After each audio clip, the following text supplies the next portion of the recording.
You're right. Hey, I have a couple of announcements just because, I think I've got a reputation for being a good host. This is probably going to be Nathan's last coffee with the city manager. I think there's one scheduled for the 22nd, but even that may have a conflict with some holiday planning or things, because that is the Friday before Christmas, and you are trying to get out to be with your family. And I would say he should probably do that. That's my last day, right? It would help him out considerably if he could even leave the night before. Would be my bet from just a logistics standpoint. So for the people who are here, give Nathan a very, very fond thank you, a very, very fond bon voyage, and again, he's been very helpful, and I am very, very sorry. We will miss him, but I also believe you've made some very, very good decisions. So thank you all very much. With that, everybody, I think it's gone like wildfire. So there are two new changes, and I'm going to say it every time I'm either in front of a camera or in front of people. We have elevated Paul Lopez to the interim city manager, effective the day his last day, which is I believe technically, the way we set it up is at the close of business Thursday, December 21st is your last day, and the opening of business on December 22nd is Paul's beginning. So just so everyone knows, it's and I think this is important in public governance, is the transfer of power and authority is going to happen just like that. And it was done consciously to do that. The other is we've elevated Ashley Klug, who's up here in the front seat, to the position number 6. We did that. We did that before the December 8th deadline, and I really got a giggle out of whatever cartoon or drawing that showed white smoke puffing from the Nassau Bay Monument was true, because we kind of used the analogy, even though one council person said it probably wasn't appropriate, but I thought it was funny. We were November, I guess it was the 30th was the first time we were going to test to see if we could get alignment. And we were able to puff white smoke pretty clearly at a 5-1, vote. So that I just want to say welcome to Ashley Klug. I think your input's going to be very, very valuable. I also want to say a personal note, because I have everybody asking, and I'm busting at the seams to let people know. Some people here have asked me today, for those who have been praying for our granddaughter. She's had some really good days. She's actually opened her eyes, and we can certainly tell, as I think I mentioned to Bryce, that there is, and I think Becky too, there's a person there certainly is a person behind them that are eyes. She lets us know when she's angry, and she lets us know.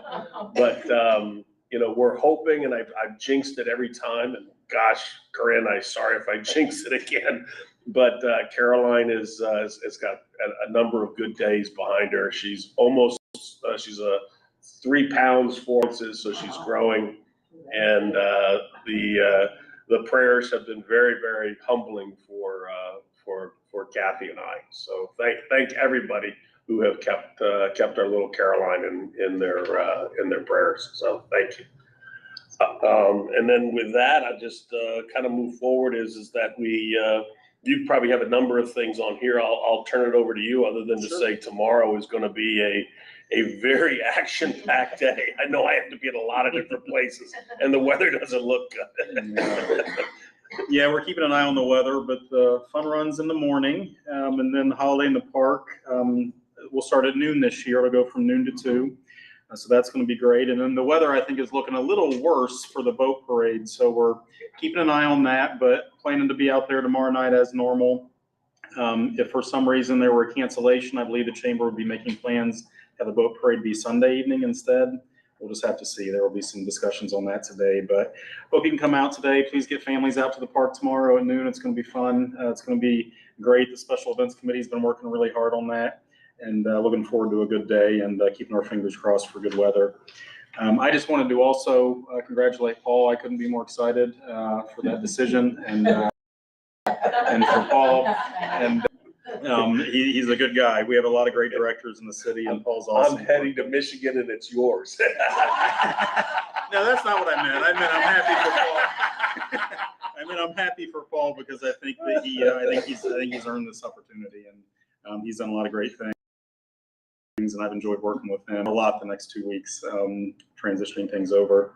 A couple items of business I wanted to mention. We had a meeting here last night about home elevation grants, and we had a pretty decent turnout last night. And I just wanted to let you know, if you happen to know anybody in the city who has been thinking about wanting to pursue one of those grants, please have them contact me as soon as possible, because the next round of grants is starting, and we need to get some information from them over the next few weeks. Anybody who's interested, anybody you may know who is interested in this, our YouTube channel last night has the meeting on it, and there was a PowerPoint presentation, and there's some contact information included in that. But just have them call me, and we'll connect them with our consultants. If you know anybody at all, we have a couple weeks where we need to get some names on paper to see if we can move forward. What are the couple of the criteria just for that? The criteria for the grant, well, flood zone, previous flood damage is helpful. No, let me be clear, because I want to add some. I want power to this. It all goes on to elevation. So I'll use my house. Everybody knows I used to live on 2011 Back Bay Court, and we had some owners prior to us who did not report damage that had been done. So there was a incorrect, which I can tell you for your question is a great question, a great front runner, Jim, is that is not a criteria. It is based off elevation.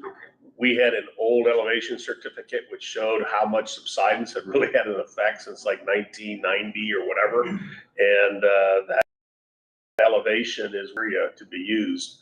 And so my strong advice is if you have any type where you think you might be considered, if you've had a home that's been flooded, and even though it has not been reported, that is not going to be held against you.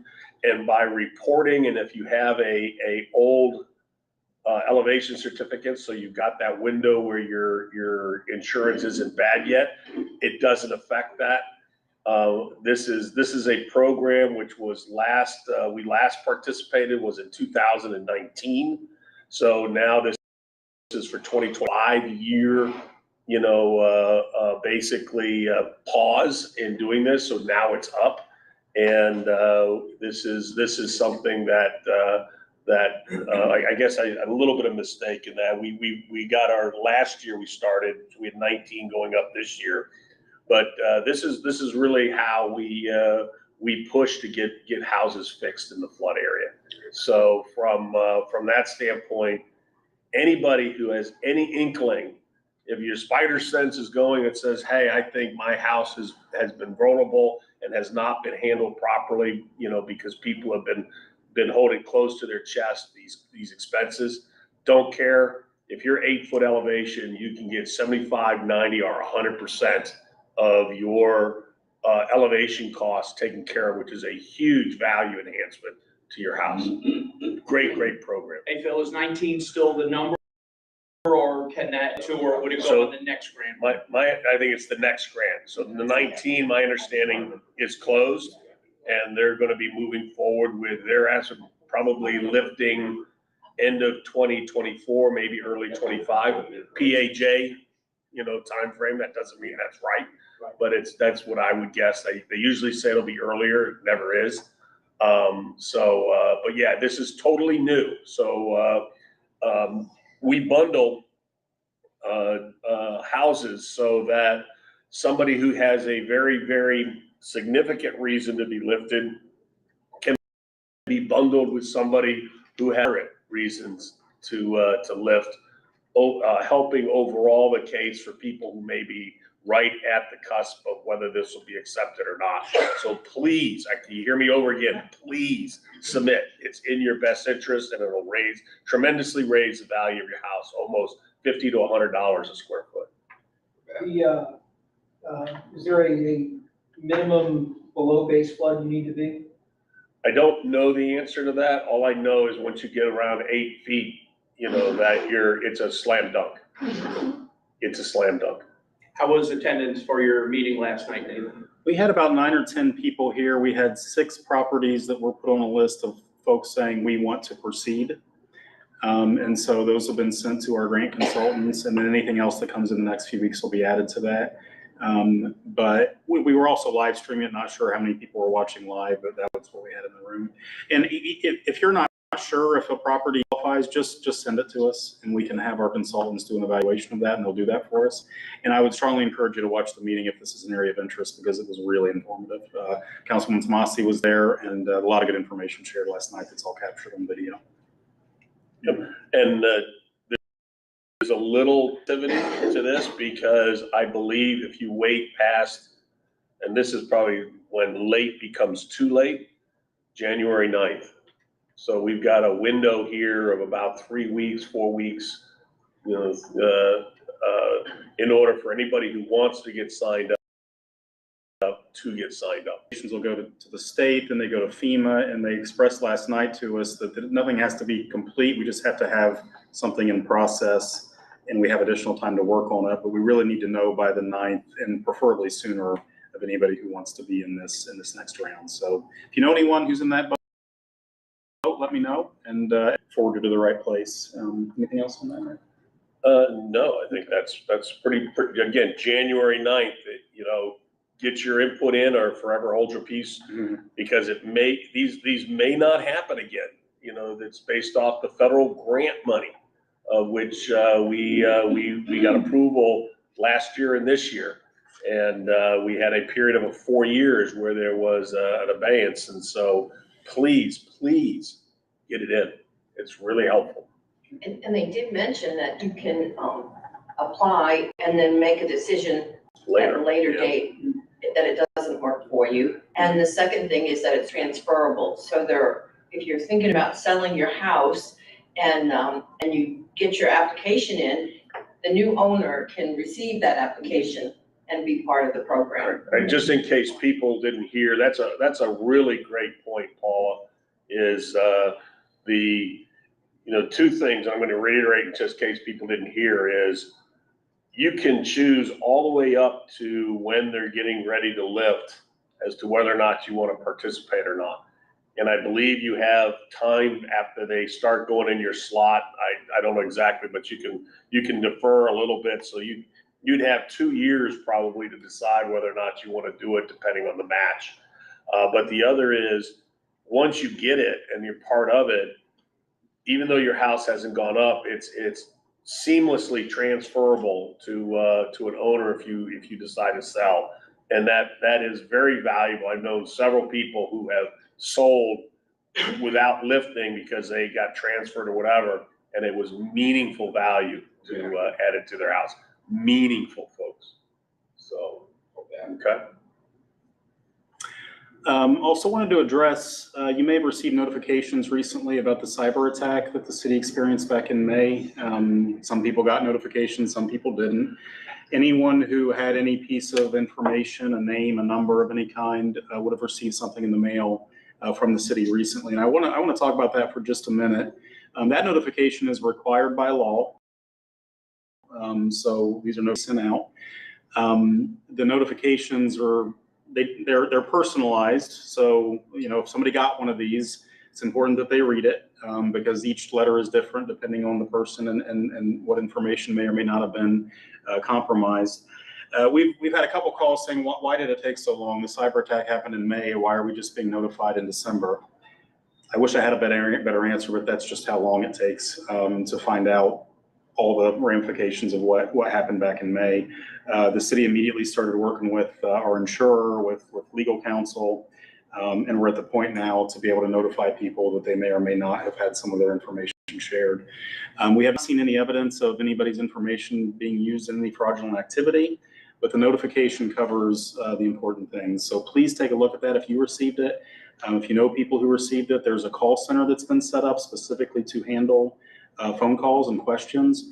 Staff can help with a lot of those questions, but the call center is your best bet if you have concerns or questions. But we want to be real transparent about that. This did not happen to the city of Nassau Bay because the city of Nassau Bay was doing anything wrong. This is happening all over the country. To local governments are very high targets for this. Dallas got hit. Dallas got hit. Massive cities are being hit. Counties are being hit. And so we're not unique in this regard. But those notifications, obviously you get something like that. A couple things I want to stress. That's not a scam mailing. That's a legitimate mailing. Please read it if you got it. And it also, there hasn't been a second cyber attack. Some people got the mailing and said, I'm being notified now. This all relates back to the same incident that was back in May. So not a second attack. Please read the notice if you got it. Call the call center, reach out to us if you'd like. But there's a lot of information in that letter of resources that are available for anybody who may need it. Yes, ma'am. So does that mean that some people information was compromised, but not others if you did not receive? If you did not receive a notification, then there's no evidence that any information was compromised. And I would even say here, the people who would I feel for the most, that could have the most compromise were actually staff, not citizens. And how much did it end up costing the city for the attack? Boy, let me take a stab at that Yeah, one. well, Right now we have insurance. So from that standpoint, I believe our deductible, and correct me if I'm wrong, was $50,000. So we hit by $50,000. We did quite a bit of investing for the future. We actually gave Tom George the green light as council to be able to use reserves to make sure that we have things fixed as quickly as possible. But we've been able to do things up to my knowledge. The data that I've seen to this date is that everything's been covered under insurance, even the communications that are being taken place here. And that's a good segue because I have to give credit to council. Council actually had and what I'm going to say, a very good spine here. It wasn't just a cyber attack, it was a ransomware attack. I think I've mentioned this before. People sometimes didn't hear it or wasn't there, but this was a ransomware attack. So they locked up our systems, and also goes to show that the training that we do for our staff, because it was picked up by a staff person of some anomalies taking place, and we were immediately able to pull the plug before additional massive damage could have occurred. But they were originally asking, I think it was $4 million to do that. Between our staff and our consultants, we had been able to winnow that down to about, and correct me if I'm wrong, $250,000 of ransom. And the view was, given the input, particularly from Tom George, that we should not pay that. A lot of the police, because both not only the insurance consultants, but we had the state and other experts involved. They said that there's no honest thieves anymore. So even if you pay them, you can't be assured that it won't go out on the dark web. So we as council chose not to be ransomed. And I think that took a lot of guts. And I think that was a right decision. I think we've gotten the information that was out there on the dark web, that some information has been put out, but it was minor because we were able to stop it early on. And again, the people who probably have the most compromise was staff, not the citizens. Were you able to decipher how far back that our system was compromised year-wise? For example, I don't know the my answer. husband died in 2012. He received a letter. Yeah. So that what that says is that I don't believe it goes back a certain time. I think what it is that anybody of record who had data in the system at that time Yeah, that's what it is. was who's been. Well, this is why I'm saying 2012, because after that, I came to the city. Yeah, just let me, cause that's a good question. That's a really good question because Because I What it- figured out the. what it says is that we probably have some data purging that we are a little delinquent on that could have maybe saved some people some exposure. I don't think the exposure was very great for people outside the staff, but, even still, it's anything we can do, which goes to show you those data purging for people matter. They really do. And, that's probably gonna be something that Well, that's why I was trying to find out how far, if you were able to see how far back yeah. you were compromised. so- Because my neighbor, her husband died Mhm. Jeff died, I think in 2004. Now, mind you, the property had been sold, new owners, the whole bit. The new owners received a letter, letter from yeah. Jeff. Which tells you we didn't do it, not that how far it went back. Again, it was 2004 data, which should have been purged at some time, was still in the system at 2023. Right, well, that's why. That's the issue. Yeah, Mhm. and that's something we So when should I probably also follow up figured with. out- I know that Tom is planning on having an additional cold eyes audit in first quarter because we don't want this to perpetuate. And I think it's an area where, let's just face it, I'm not telling anybody anything here, new is there are some really bad people who are technically sophisticated in cyber, activities that are being very aggressive and trying to take our money. And I did. Not only from municipality, but personally. My issue with Jaime, and he was very helpful and sorted some things out because I figured out, based on, I got 5 letters. Yeah, You wow, like that? One of them with a misspelled name, yeah, but the others, the other letters that came in were addressed to my children with their names as they appear on my checkbook. So yeah. I figured that was one of the sources, Mhm. because otherwise, one child is married and has a totally different name. I think it would probably be off of voting records. Pardon? Be off of voting records. No, So, she, well, yeah, we'll check that out. We need to check that out. Were you able to identify specifically what was compromised and what was not in terms of Not these files completely. or petitions were and these were not, or You may have potentially more. everything was? So the consultants for monitoring the dark web. Ballpark, I believe they only got about 25% of our data. They had not had a full brought-on attack.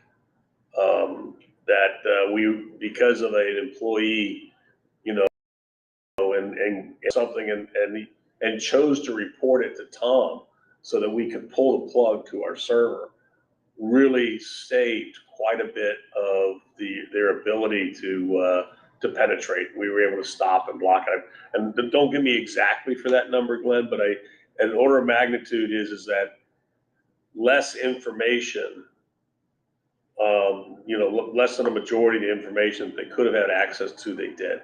And I even understand, and again, I haven't had a recent data, you may have this too, is we think we've gotten about 85% of that back. So we know, because when it was put on the web, we were able to see it.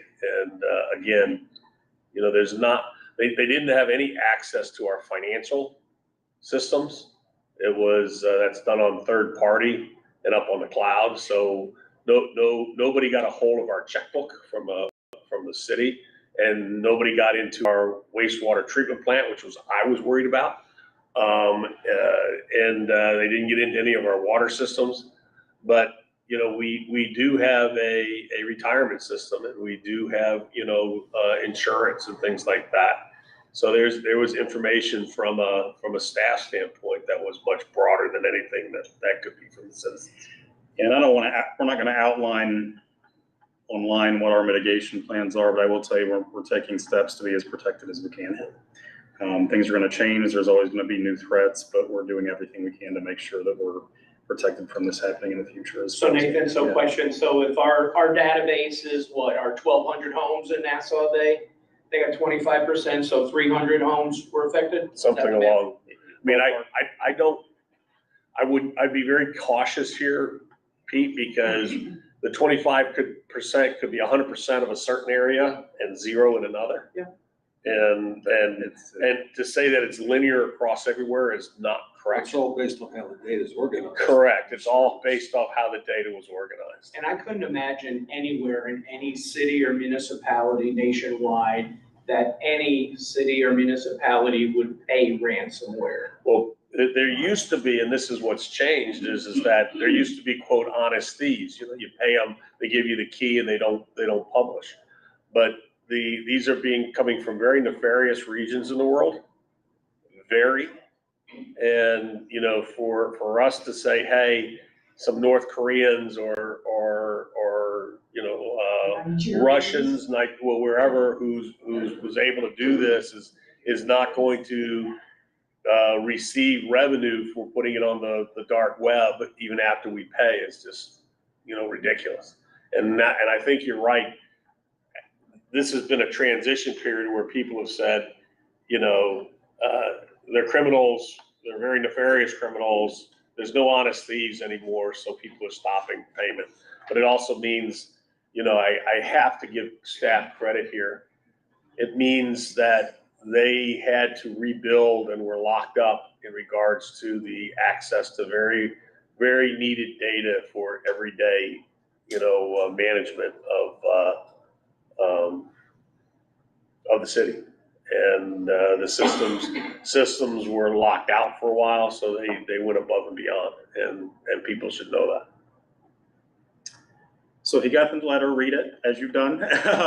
Contact the call center if you have questions. They'll be helpful. If you're not satisfied, contact us and do the best we can to answer your questions. Did everyone get the letter or just the people affected? Only the people affected. Only if people affected. If there was no impact, then, and that's law. That's what we're required to do. Does the city have a data management plan that would cover data archival, garbage, purging, and that kind of thing? Yeah, there are record retention rules that the city, you know, obviously categorizes and follows.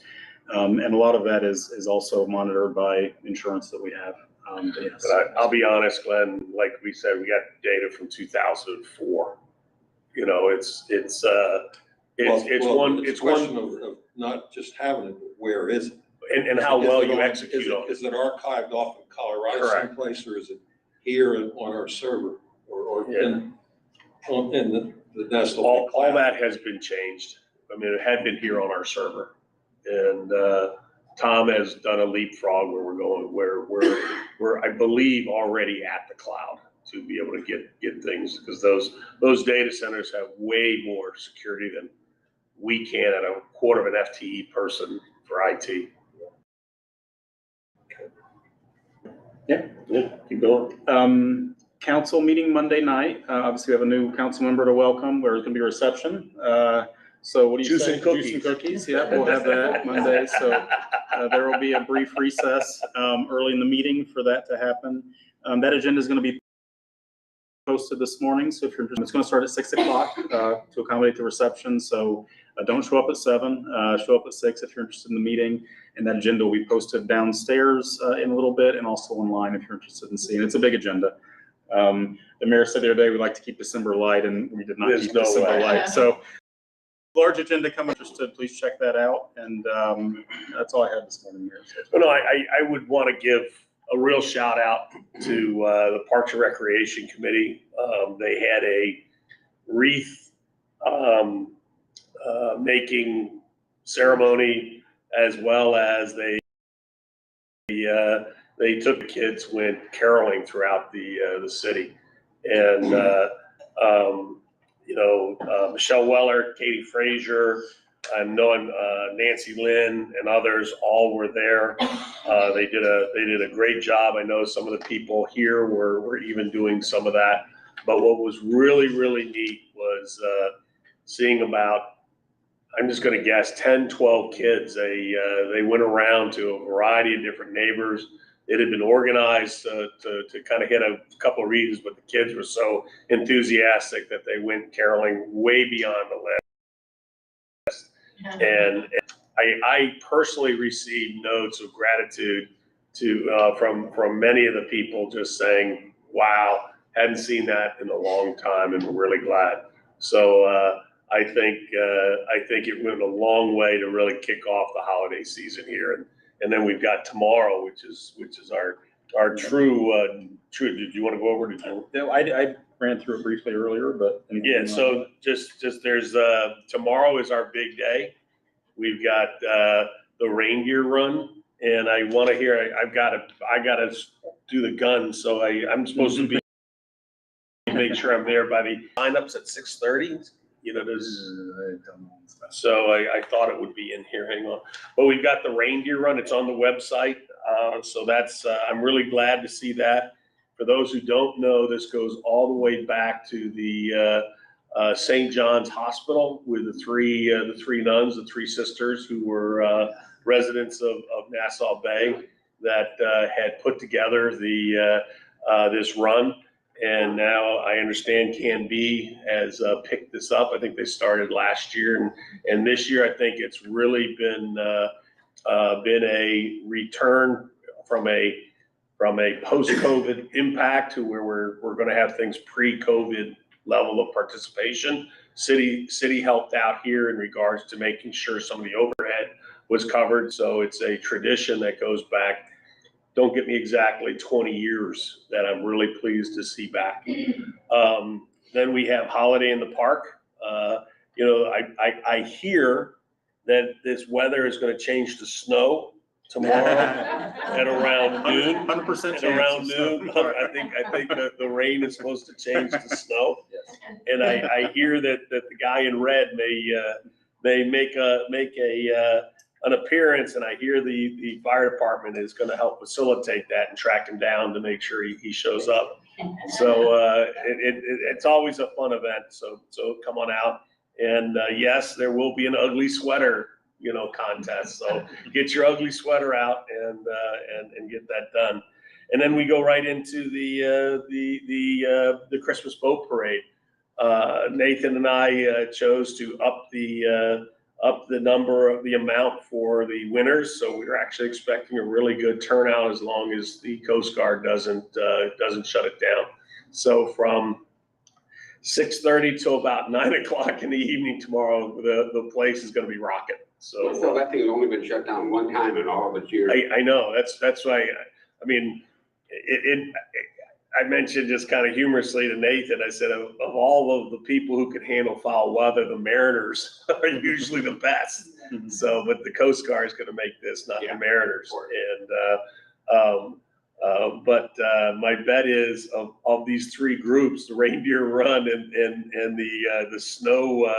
the snowstorm has probably got the highest probability of happening. So that's kind of fun. So other than that, any questions, any comments? We've been kind of talking up here. Is there a postponement date on it? You do For the Christmas boat parade? Yeah. Sunday, I hear. It'll go from Saturday to Sunday. If you're a participant in the reindeer run, you can get your T-shirt, and your ears, your antlers at the Hilton today. They're ready to receive give you your number to walk around and your T-shirt and whatever else there is for you. It's at the 4 to Hilton. 6 p.m. 4 to 6 p.m. Great, thank you. One thing I forgot to mention is the fall sweep too, and Canby for the work at Howard Ward Park right there.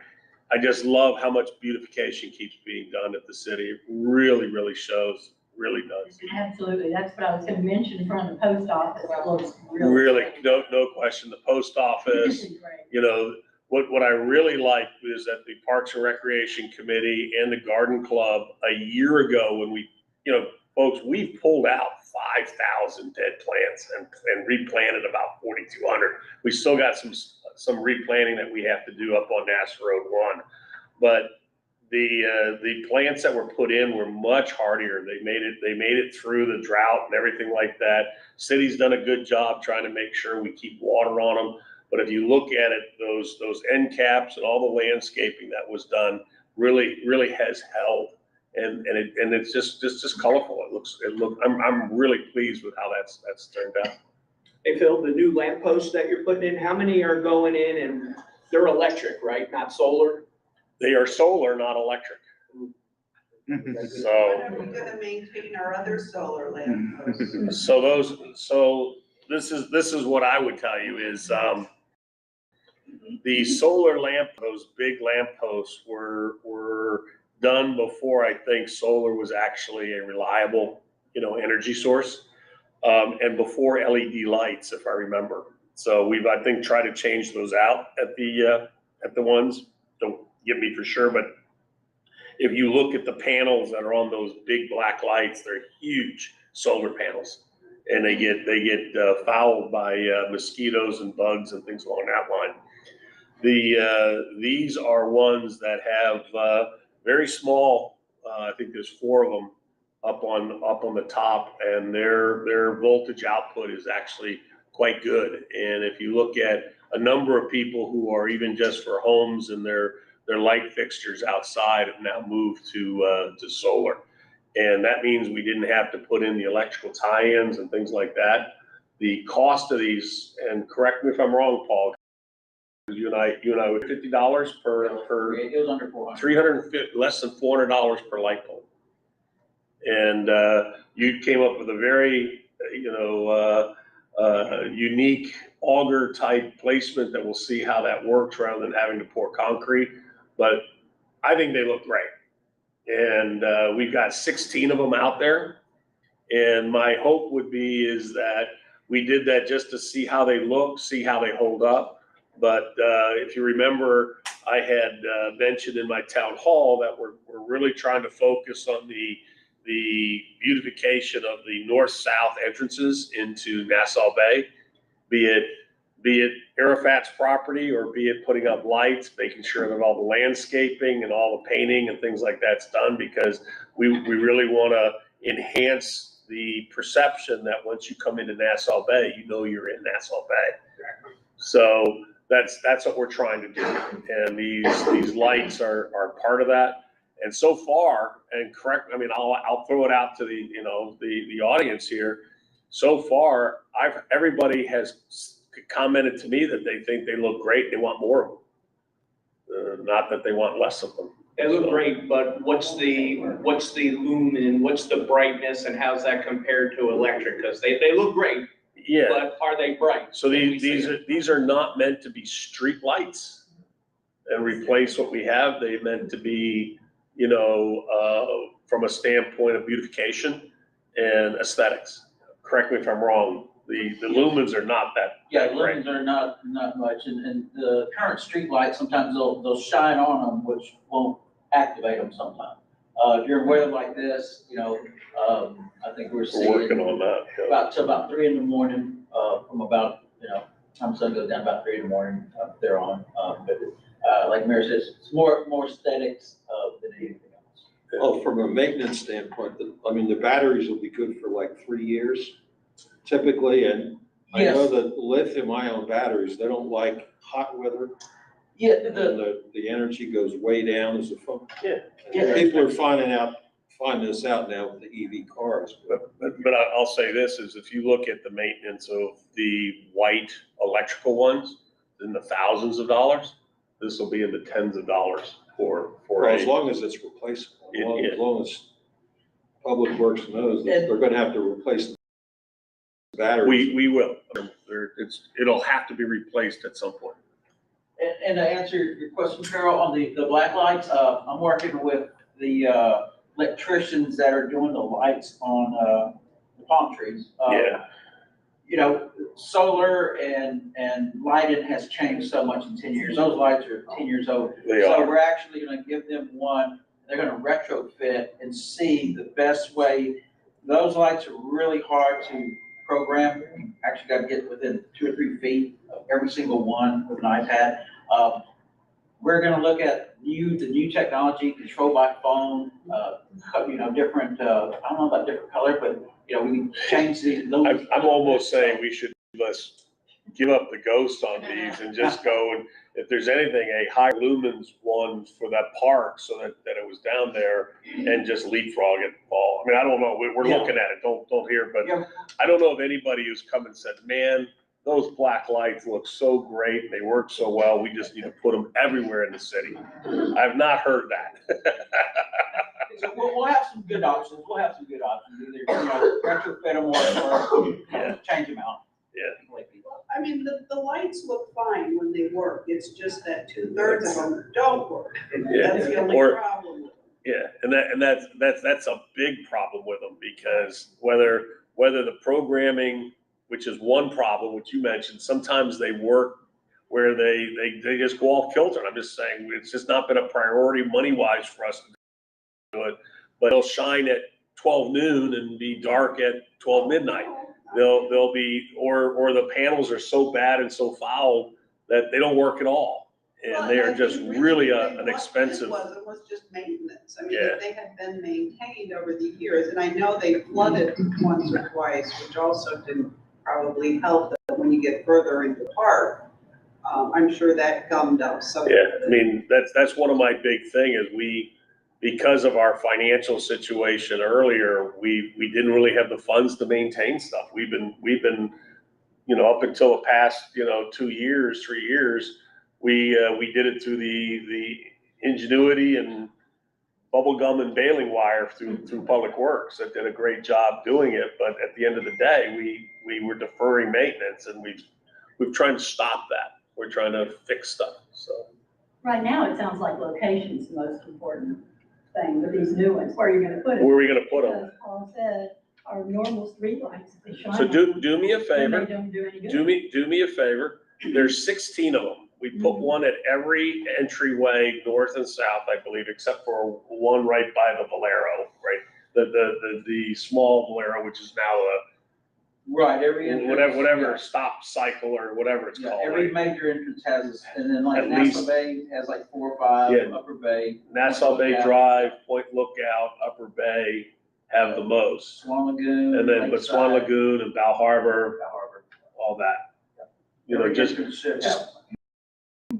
watch it, give us feedback, because there's only 16 of them. We spent $5,000. Right. $5,000 we spent. Nice little pop for $5,000. Question about business in the city. Are we going to be known as the city with the coffee shops and the donut shop? I just heard on this other one that's coming in where Yeah. barbecue place used Yeah, to be. Dickies. Yep, that's my And understanding. they're getting in, you know. I hear Morning Kolaches is closed though. Donut shop, Yeah, one of them is gonna go belly up. I think Morning Kolaches is pulled out, is what I understand. They're They're They're gone. gone. So much, so much. Yeah, but I mean, you know, the thing here, and I hate to admit this because it galls me, but I mean, at the same time, it's the marketplace. We have certain zoning, and if anybody who has the proper business that is applicable under our zoning, we have no control to be able to keep them in or out. We had control over the vape shop because they were very distinctly in the footprint of clinics and things like that, which was run counter to our zoning. And if anybody has seen, I got to give Officer Henderson a shout out. Is he actually put a cease and desist and vacate notice on their door, so it is gone. It is done. So. And how's our favorite house doing? So my understanding, and we talked about this coming in, is there's a lot of activity going on right now. I know, I saw some over there and. And I even hear, I tried to get over there, but I hear there was even a Mae Jameson sighting. And, you know, I really appreciate the neighborhood watch group that's there, because if there's anything that goes on, I get a phone call or a text, and I go out there and I actually introduce myself and talk to the contractor.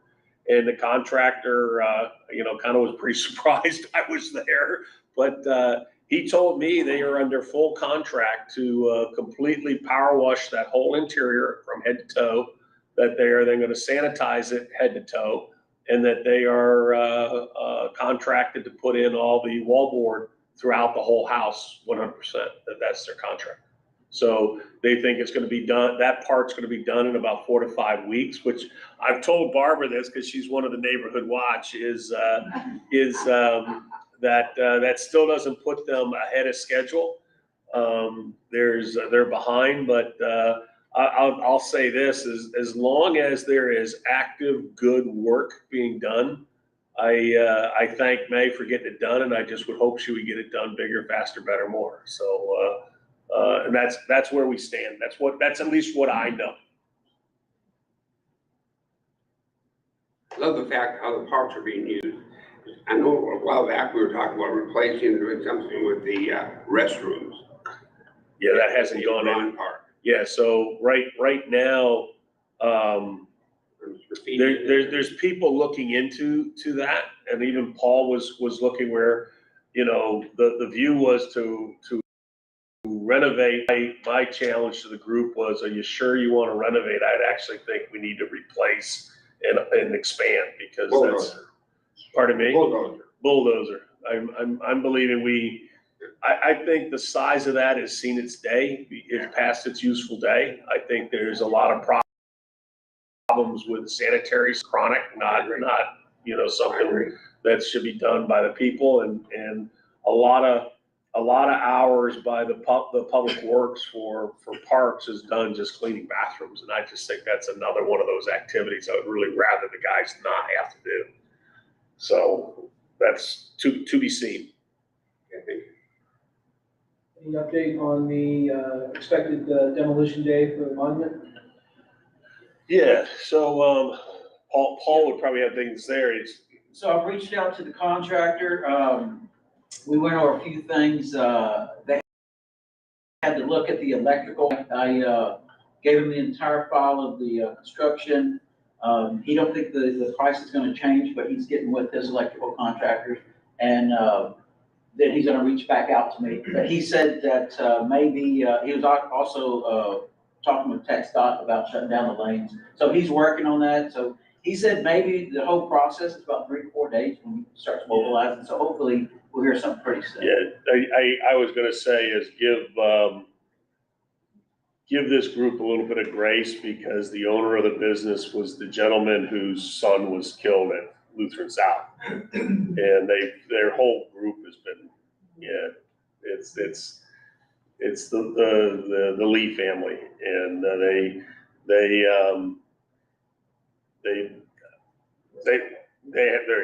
that whole company is been just rocked by Kane's death. So Hey, Paul, is the projected cost still approximately 15,000? Yes. we authorized up to 20 though, if I remember. And he said he don't think that's gonna change, but Yeah. he just wants to double check numbers. You know, the thing has 40-foot anchor, right? Yeah, he has the entire construction, yes. They basically said it's aluminum and concrete. It's take it down. Yep. Question. I know I've missed a lot of meetings recently, but you want to go over the flock camera that's going up in the park? That's a great question.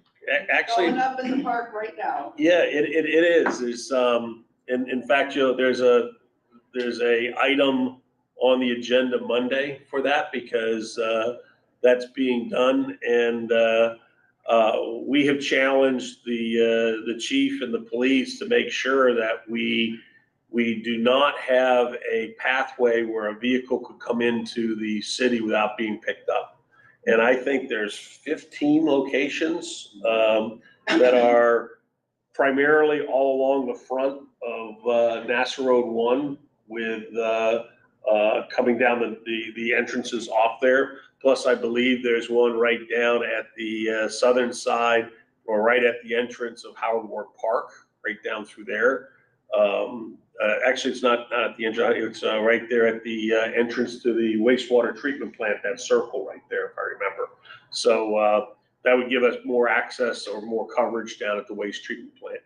So it's being installed as we speak, yes. Today and next week. Yep. Hey, Phil, 2 nights ago, I was watching national news, and there was a murder that was solved in another state because of flock cameras. Yeah. I mean, and I'm going to say this is, and it's here is, I mean, I'm really thankful for this technology, and there's a side of me that believes that our Sergeant Sullivan may have been not put in the situation she was in if we knew the alligator we were wrestling with for the person in that vehicle. So that person had warrants, people there, and it was really, if we had more information, we probably would have tackled her. That's my belief. I may be totally wrong. But I think we owe it to people like Kayla, who has fallen, to be able to give these guys the best tools that they can. It's for their safety, and if they're safe, and we're going to be much safer. We're going to know. So now we're gonna start enforcing front and back license plates on cars? Yeah, I think that would be the plan. Yeah, Good. there's a lot of things I want us to be enforcing. That's just one of them. But you're right. That's what needs to be done. It's also something too, and I'll give Lucy Sommer credit for this, is, you know, a lot of people can remember the type of vehicle and the color of the vehicle, but not get close enough to really be able to remember a 6-digit license plate number. And now if we know what the vehicle's characteristics are, we can get the license plate number, and it helps in that regard. One other question, this is about the relationship between the city and the HOA. I know it's improved greatly. I talked to Kennedy the other day, and she was putting in a request for a copy of permits that had been issued by the city. Mm-hmm. And she mentioned something to me about a cost. Was I aware that there was going to be a cost on it? And I said, yes, when you reach a certain limit. Of a certain amount, requests, correct. Then you'll start being charged. I happen to think that it's not quite right that we're charging our HOA.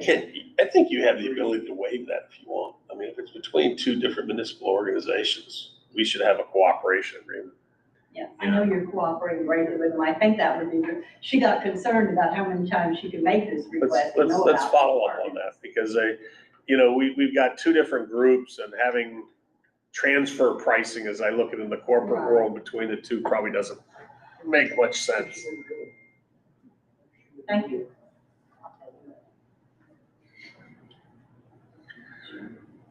At a previous city council meeting, I think I overheard some statement about things being fixed at the big park, be it the tennis courts and the basketball court. Is that something that I heard correctly? What's the time frame? Particularly the basketball court at this time. I think the tennis courts are pretty well. I think they're looking at the pickleball courts. Oh, pickleball. So It might be. What's happening? What's the time? So I think here, and correct me, we're looking at whether or not there's insurance. Yes, the. Trying to get damage insurance to the- money. The basketball, we sent it over to TML. We're waiting to hear from them if they can cover that cost to resurface the entire thing. But if not, then it's. Yeah, because that was done by vandalism. And we have a clause in our insurance, so we're trying to see if we can collect and how much that would be relative to the overall cost. Because if we can do it on insurance money, What happened to the surface of vandalism? somebody's car got up there, and they put a nice big thick rubber right down the middle of When did that? it. 9 months ago, 7, yeah, not quite a year. Probably a pretty sizable deductible. Yeah, We're looking at. I can't fault us looking for insurance dollars, so I'll take that every time. And what's happening with the pickleball court? I think they're looking at right near the practice court as well as the pickleball court just has seen better days, and is just looking at the surface, yeah. And also the concrete around it and stuff like that, just some general maintenance. That's Well, and expanding from 2 pickleball courts, right, to 3 or 4? Is that still the plan, or did that change? I haven't seen the dollars to do that yet, so I don't know if that's so much a twinkle in somebody's eye or real, because I haven't seen the dollars. And Pete, we'll probably be reaching out to some of the members that play, because, you know, I think when we put the 2 pickleballs together, we didn't realize that y'all were hitting the fence, you know, back. So we're gonna get some input from the players. Yep, and we're talking about a fee for those who really use it a lot. Thank you. You're welcome. Kidding, Merry kidding. Christmas. For everybody here, kidding. All right. Any other? I'm sure it's been discussed, but regarding that data breach, Yeah. my mother-in-law has never lived in Nassau Bay, never had an address, or never been here. She lives in Lufkin. She got a letter. Interesting. Can you do me a favor? Can you, after this meeting, give that to Paul or Nathan, just so we can use that as a way to track down how that name got there? Because that, if she's never lived here and never been there must be some reason. I don't know if maybe, did she ever was visiting and had an EMS? Yeah, Yes. that's what happened. There it is, right there. Yeah, that's where it is. Wow. Yes, I know a little bit about all the data breach. It's amazing. It really is. Okay. And to follow up with that, I got 3 letters. One to me, one to my wife, and then on my Bank of America checking account, I pay my water bill with. It says POD, payment of death, my wife's name. I got a letter E, our Rose. Yeah. I got 3 letters. Again, it's whatever was in our system. So they got my Bank of America information So from paying my water bill. yeah. Yep. Via check. Yep. I don't believe there's anything that was tied in where they had any automated payments or anything like that to be able to get into the line aspects of transactions, but they would have access to the information. That's correct. One of the big reasons why we notify, because people should know that. That's our obligation. You should know that. We should not keep that from you. Let me put it that way. Right. So, yep. Some city web pages I've seen have splashes that describe the history of the city. In some cases, photos. Mm-hmm. I haven't seen anything like that on our webpage, but No, but before we lose the history, it would be nice to capture. So let me gauge something here, because something has come up, particularly from our history with the space program, that we should probably put a documentary together of all the history, in which we put in pictures, things like that tie back all the way to the founding of the space program, which leads to the founding of the city and all the people that have been involved in the space program, for perpetuity's sake, as well as just to celebrate. Well, it helps promote the city to the up and out. If To we were outsiders, for tourism, if we were to spend $15,000 to $20,000 putting that together, I think it would be a worthwhile. Just don't end with Mae Jemison's house. We may keep that one away. We might focus on Jim Irwin. I should put heads in that. So it should. And, I look at it, this actually came from, I'll give credit where credit's due, the Mossmans. They've been involved with, very involved with the ability for us to get moon trees. And there was if people who saw that when we planted the first one, there was a documentary that they did for moon trees. And the view is that we have quite a history that if we're successful in doing like a moon walk or a walk of the astronauts, our history is so tied in with stuff there. Why don't we take time to really invest in capturing that history in a documentary and keeping it for all purposes and show it regularly? I mean, do it in a quality fashion. I mean, I'm spending 10 minute video that would be, if anybody's seen the incomparable Nassau Bay, when we first marketed the thing, those were really well done things there to be that type of quality, going back to the foundation of our city with the space program. I think it'd be really cool. Do you remember a woman named Anne who was the city Nassau Bay's unofficial historian? That's what I was just about to say. Pre-COVID, we were planning a 50th city gala, Yeah. and Anne was the one. What's her last name? Anne Davidson. And Dave, yeah, correct. She was the historical person, and she was starting to pull together, because we were gonna have up here in front of the trophy cases, we were gonna start with all the historical pictures. So maybe a good starting point. Yeah. She for- has. I knew there was a reason why we wanted you. She has in her garage there, she has all the archives. Yeah, Years ago, I was I working think with that's her right. on the HOA. I think that's right. But I would say, if not Anne, then maybe the city, we should be as the Nassau Bay historian. And I think it's a great and idea. I think spending $10,000 or $15,000 is very minuscule for having I the was, impact that this can, what this I can was do. talking with Dick Gregg, we were just chatting, and we were talking about, we were on licenses and things like that, and small story is that the phone bank that's right there at the corner of Space Park and Point Lookout, that phone exchange system where Nassau Bay used to have its own phone system right next to the Panda Studios, which was all the studios that were making movies as well as tie-in for ABC, NBC, CBS.